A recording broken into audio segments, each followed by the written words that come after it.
Siyestok mga kabayan, nandito na naman nga ako at gagawa tayo ng panibagong, ano kaya to? Bread roll para mamaya merienda. So, yun na nga, ang hirap pa na neto.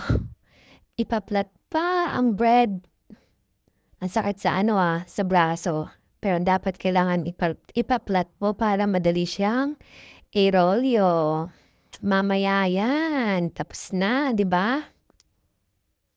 Ayan naman, mag-gagayat na naman tayo ng cheese. Mas masarap sana kung yung cheese natin, yung Eden cheese, kaso wala akong mahanap.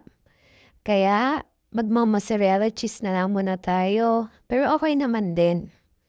Kung ikaw lang din naman ang kakain, di ba? At least, gawa mo yung gusto mong kainin. Yan. Inoven ko na nga pala yung hotdog para pag prinito ko, okay na siya. Luto na, di ba? Di ba? Ang saya.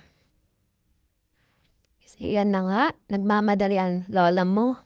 Unang-unang rolyo, failed. Ay, nako, anong ba yan? Ang sakit sa pangs. So, yun, nagtuloy-tuloy na nga ako at okay naman na yung sumunod.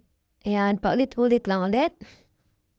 I-roll mo lang siya ng i-roll hanggang sa makabuo ka na ng bread roll.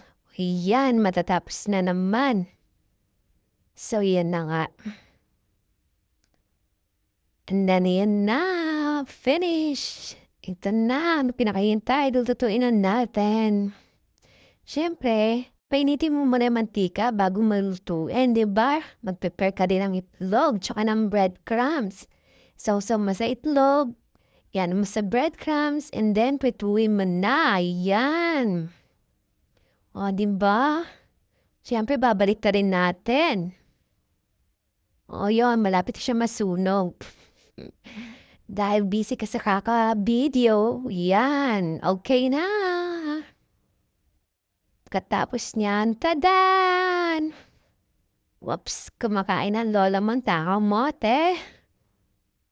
Kain tayo mga kabayan. Yon, pwedeng-pwede ng pambaon, di ba?